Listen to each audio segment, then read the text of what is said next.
Assalamualaikum warahmatullahi wabarakatuh. Jumpa lagi dengan saya di channel Insan Tani. Di video ini saya akan buat bagaimana cara merangsang tanaman rambutan ini agar dapat berbuah dengan lebat. Nah, untuk menjadikan tanaman rambutan ini dapat berbuah dengan lebat, ada beberapa langkah yang harus kita lakukan. Langkah yang pertama, lakukan pemangkasan. Pemangkasan dilakukan terutama pada percabangan-percabangan yang pertumbuhannya tidak produktif. Itu harus kita buang. Seperti ini contohnya, ini adalah percabangan yang tidak produktif. Nah, ini kita lakukan pemangkasan nih contoh ya. Ini percabangan yang pertumbuhannya tidak produktif. Ini kecil, kemudian letaknya di tengah kanopi tanaman sehingga dedaunan yang ini tidak mendapat penyinaran matahari secara maksimal, sehingga dedaunan ini tidak dapat melakukan proses fotosintesis secara maksimal. Oleh karena itu, dedaunan atau dahan-dahan yang tidak produktif seperti ini harus kita buang guna agar proses fotosintesis berjalan secara efektif dan efisien. Itu yang pertama tadi, melakukan pemangkasan pada dedaunan atau percabangan yang pertumbuhannya tidak produktif. Dia cenderung ternaungi oleh dedaunan yang lainnya. Nah, itu percabangan seperti itu harus kita buang. Itu yang pertama, penunasan. Kemudian yang kedua, lakukan perlakuan untuk menghambat pertumbuhan vegetatif pada setiap percabangan tanaman rambutan ini.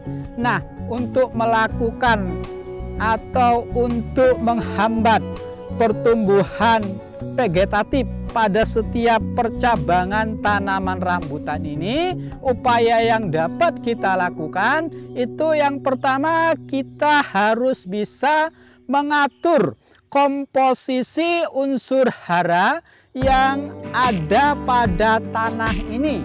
Caranya gampang ya, kita harus melakukan pemupukan.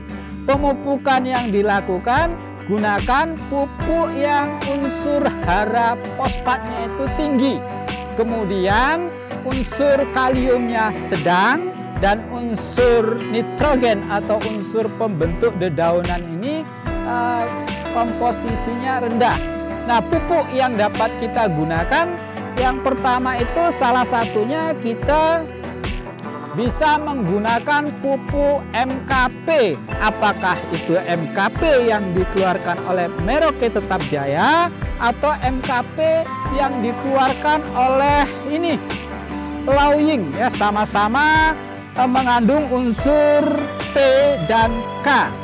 Kemudian kita dapat mengkombinasikan dengan pupuk KNO3 atau pupuk ZA, itu sudah cukup untuk mengkomposisikan unsur hara yang ideal untuk pembentukan atau merangsang pertumbuhan bunga pada tanaman rambutan ini.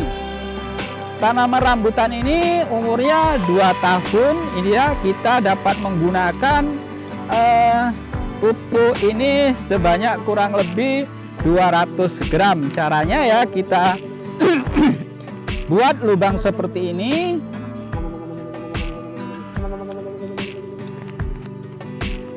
Ini kurang lebih 200 gram ya. Ini kita buat lubang seperti ini ya, kita tebar. Kemudian kita tutup kembali. Ada beberapa titik yang harus kita pupukkan. Ini di titik kedua saya beri Setelah kita beri pupuk tadi, ya ini kita usahakan kita beri penyiraman guna untuk melarutkan unsur hara yang kita pasok melalui pupuk MKP dan pupuk ZA tadi. Nah, selanjutnya biarkan tanaman ini jangan diberi penyiraman. Biarkan hingga 2 bulan, usahakan agar zona perakaran ini tidak mendapat pasokan air. Nah, bila perlu di sekitaran zona perakaran ini kita tutup guna menjaga agar air tidak dapat masuk ke zona perakaran ini. Apa tujuannya? Tujuannya agar tanaman ini mengalami stressing.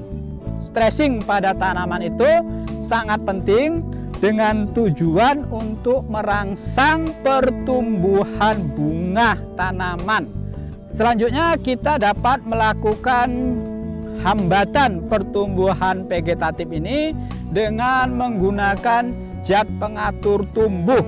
Zat pengatur tumbuh yang dapat kita gunakan itu adalah Paclobutrazol. Banyak merek yang dijual di pasaran. Penggunaan Paclobutrazol itu sebenarnya penggunaan yang sedikit agak ekstrim. Kenapa agak ekstrim? Karena tanaman ini dipaksa untuk tidak tumbuh.